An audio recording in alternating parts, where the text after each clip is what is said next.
The Tkachuk family popularity is already pretty high, but it's only going to rise with the two brothers taking their talents behind the mic.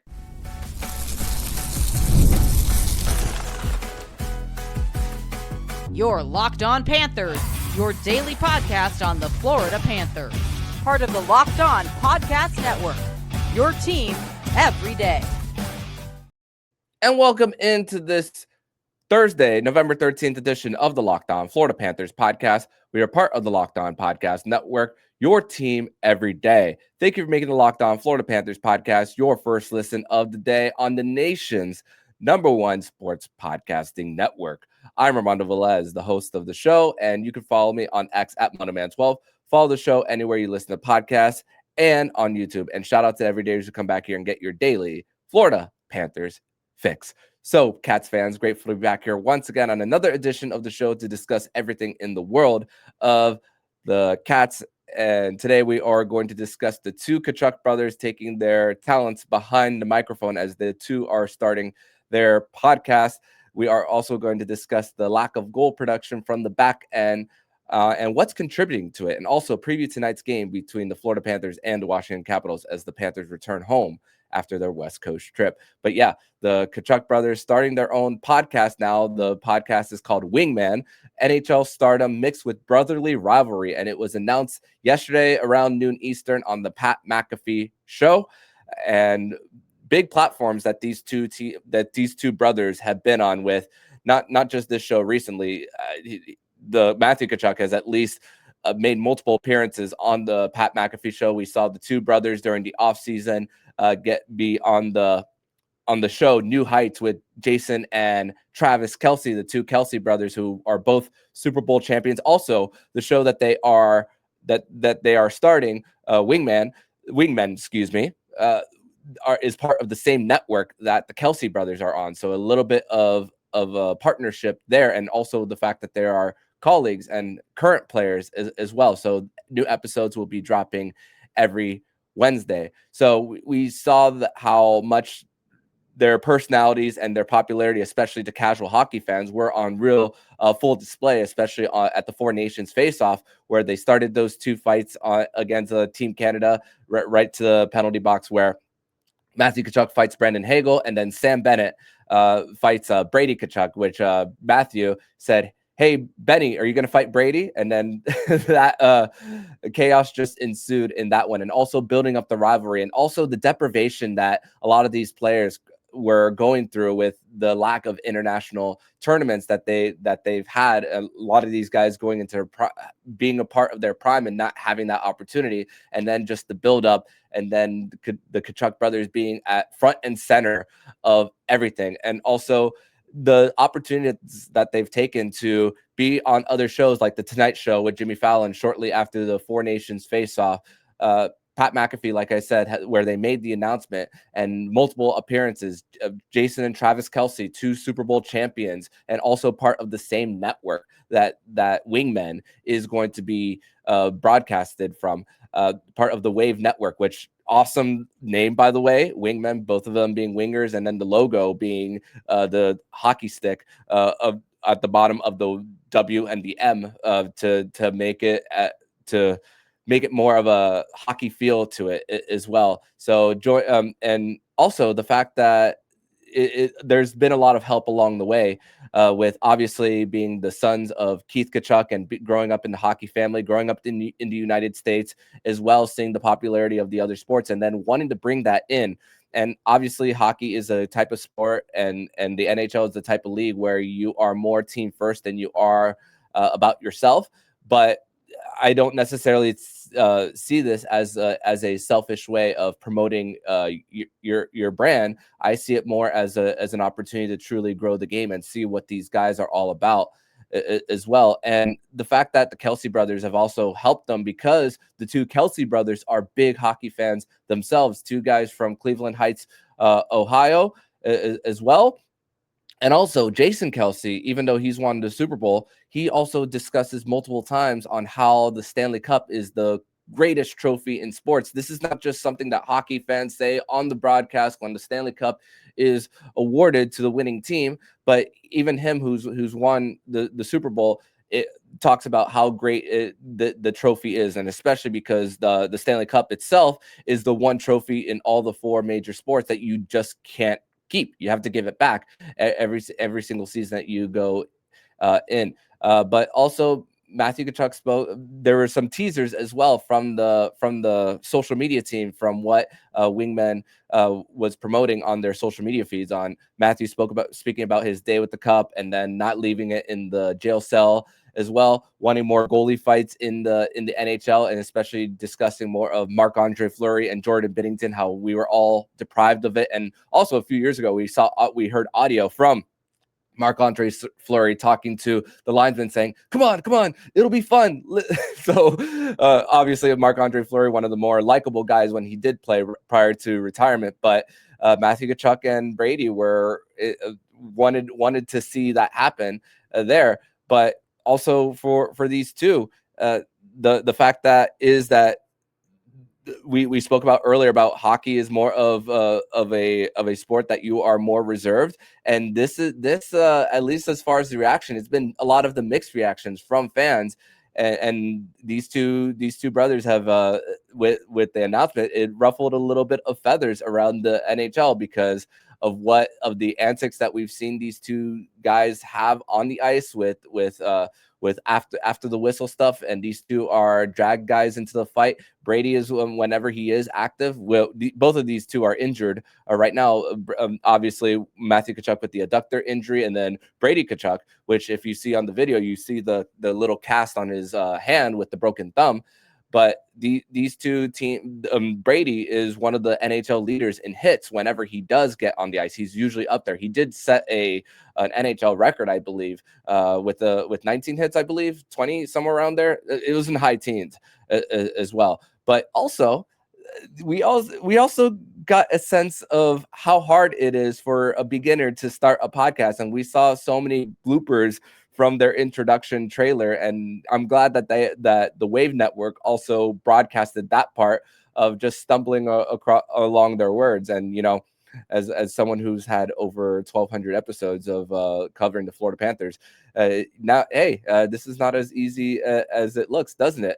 But they did talk about things being unfiltered when it comes to the podcast and what they are going to bring, and I just wonder about that part when it comes to the unfiltered and what they could or could not possibly reveal as well. And this is likely going to be a podcast that's going to be reviewed by NHL PR and then the respective PR departments from the Florida Panthers and the Ottawa Senators. So I'm wondering, and it's something that we aren't going to know publicly, but I wonder what things that could possibly be said that could be taken out that we just won't know there. But also, Matthew Tkachuk did provide what a ramp-up period would be for his return to the ice for the Florida Panthers, and he did say that there is going to be a two-week period where he's going to get on the ice right before getting into actual game action. So if Matthew Tkachuk does return to practice around mid-December, we could confidently say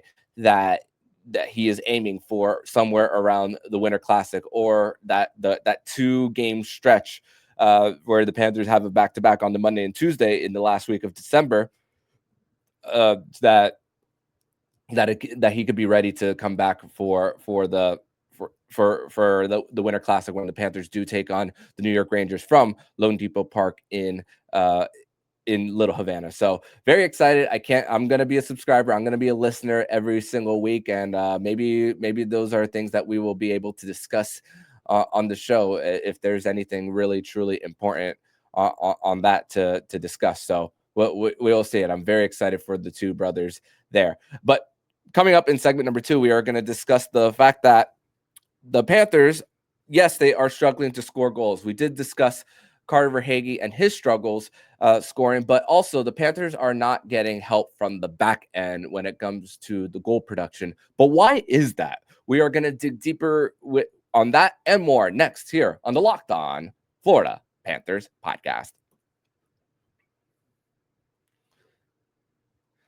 Today's episode is brought to you by Drip Drop. And when I'm hydrated, everything just works out better. My focus, energy, mood, and even my skin. That's why I'm using Drip Drop. It's doctor-developed hydration that keeps me running on full power no matter what my day looks like. Drip Drop isn't your average sports drink. It delivers 3 times the electrolytes and half the sugar of leading brands, using science-backed formula trusted by medical professionals, firefighters, and even 90% of top college and pro teams.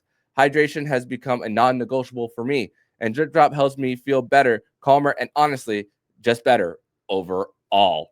Right now, Drip Drop is offering podcast listeners 20% off of your first order. Go to dripdrop.com and use promo code LOCKEDONNHL. That's dripdrop.com, promo code LOCKEDONNHL for 20% off. Stock up now before the heat hits hard, and keep your body and mind performing at their best with Drip Drop.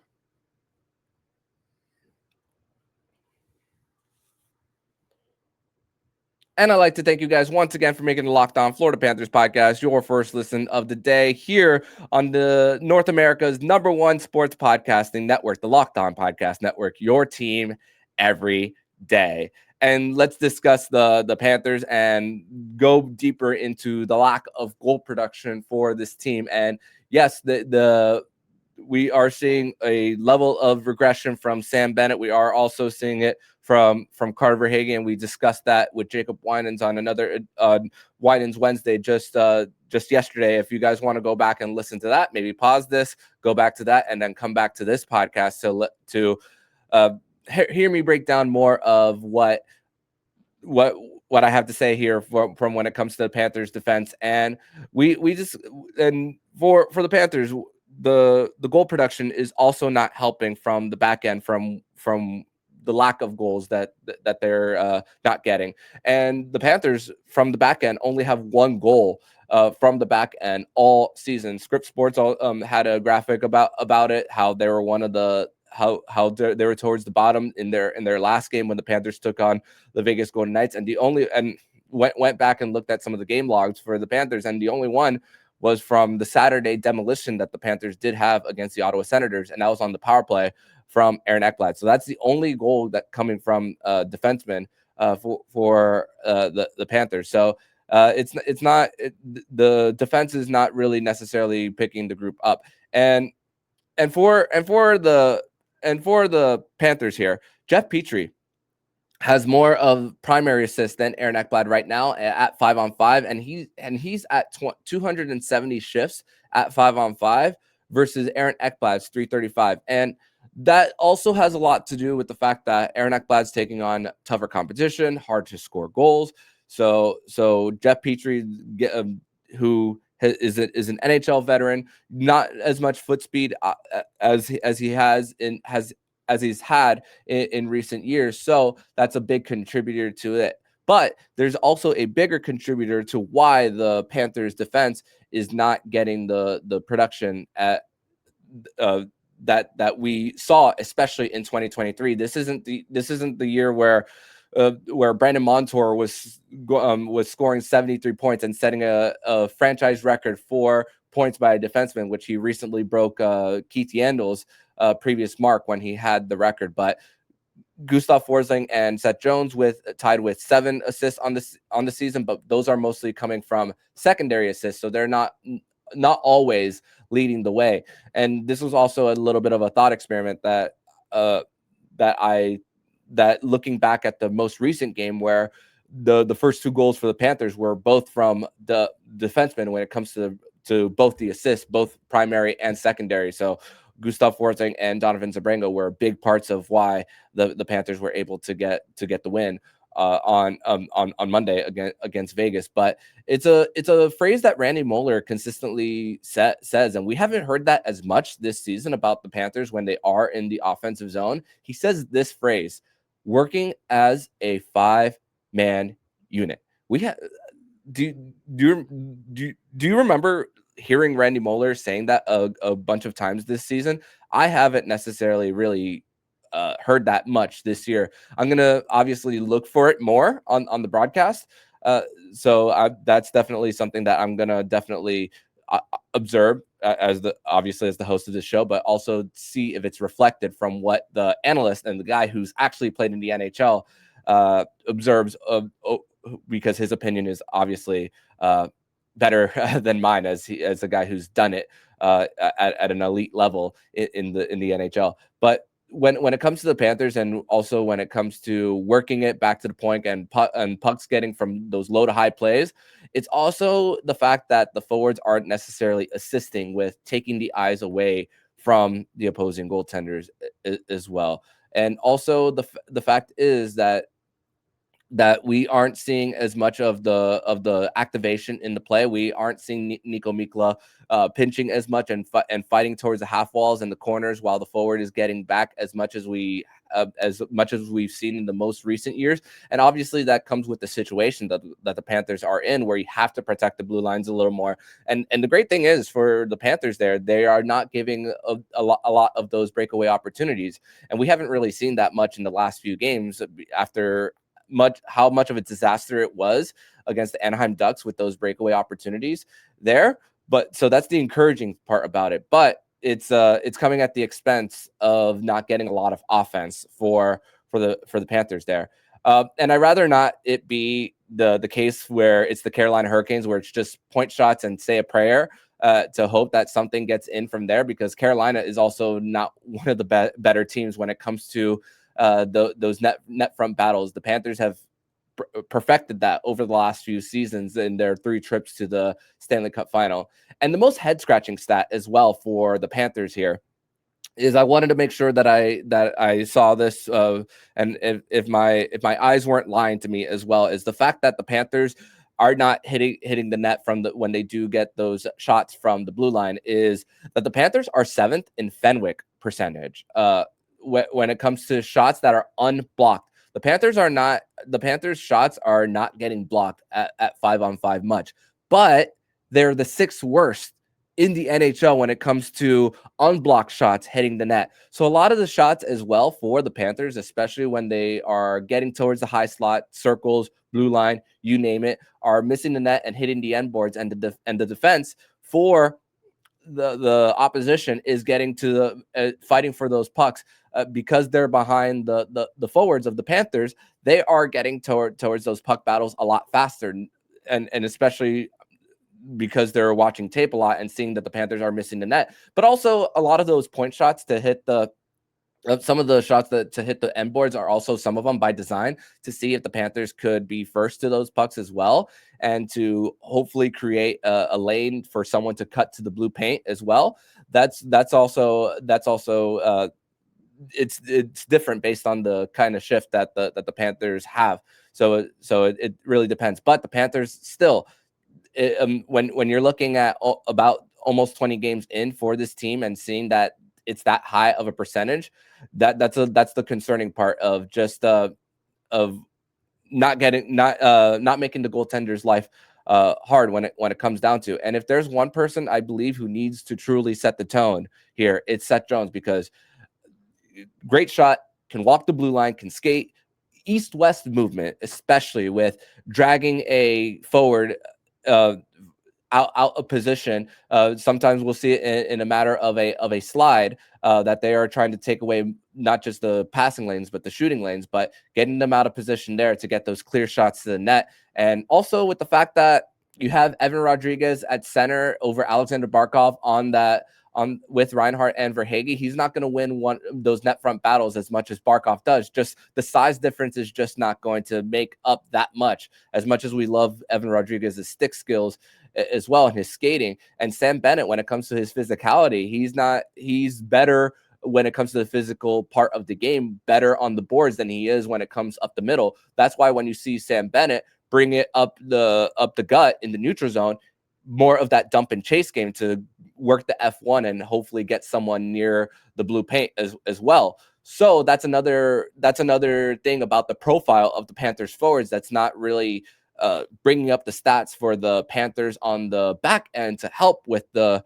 goals. So that's another thing that you hope that a combination of Seth Jones getting those better lanes and the Panthers hopefully muscling it out, which again, this isn't about dunking on the forwards, and not getting chances at the net front. But this is also once again, like the Verhaeghe conversation yesterday, it's about the understanding of why it's not happening for this team. So I hope that better clarifies things on why the stats don't show a big production when it comes to goals from the back end for this Florida Panthers team. And we hope that we see more of those battles won around. So, and even if it's not necessarily resulting in goals, that we could see more of those second chance opportunities, because we've also seen that as a big struggle for this Cats team throughout this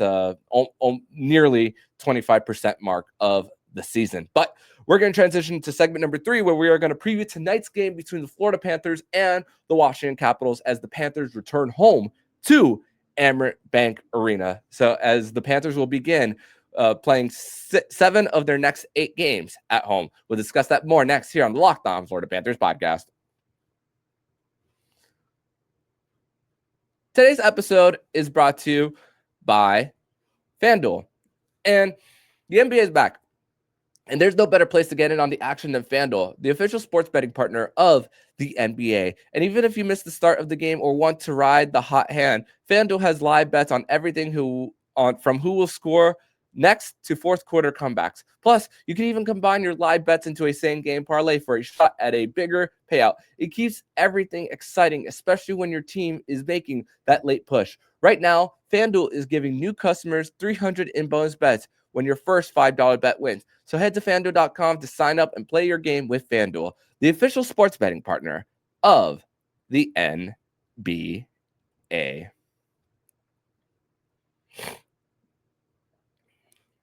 Third and final segment here on this Thursday, November 13th edition of the Locked On Florida Panthers podcast. Thank you once again for making the Locked On Florida Panthers podcast your first listen of the day.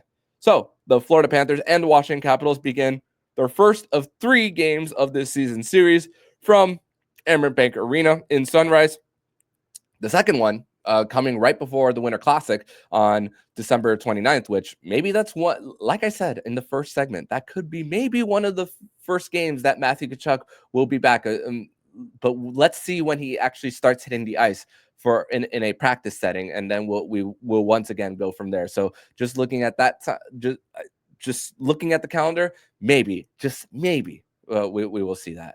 But the Washington Capitals, this is the one team that in the Eastern Conference that I spoke about during the offseason that I see as a true regression candidate, as this is still a team in a little bit of transition. Although they did win the Eastern Conference as far as regular season points with 114, I believe it was, on the top of my head.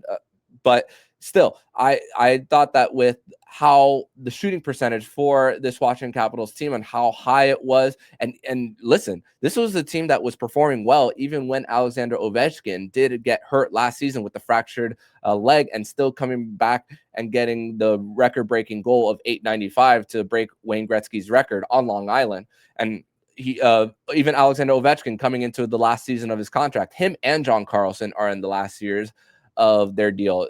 The goal production from Ovi is not at the rate that it was last season. So, but also congratulations to be the first NHL player to get to 900 goals. That is a major accomplishment, and definitely a guy who's definitely going to be missed. And to think that him and Sidney Crosby, after the lockout in 04-05, that they saved the NHL, and to think that Alexander Ovechkin was doing it with eating Subway, drinking Coca-Cola, and imagine trading a star player because you thought he was overweight. Looking at you, Nico Harrison and the Dallas Mavericks there, as Nico Harrison did recently get fired from the Mavs. But like I said, the regression offensively has been huge for the Washington Capitals, as right now they're 21st in the NHL in goals for at 2.88.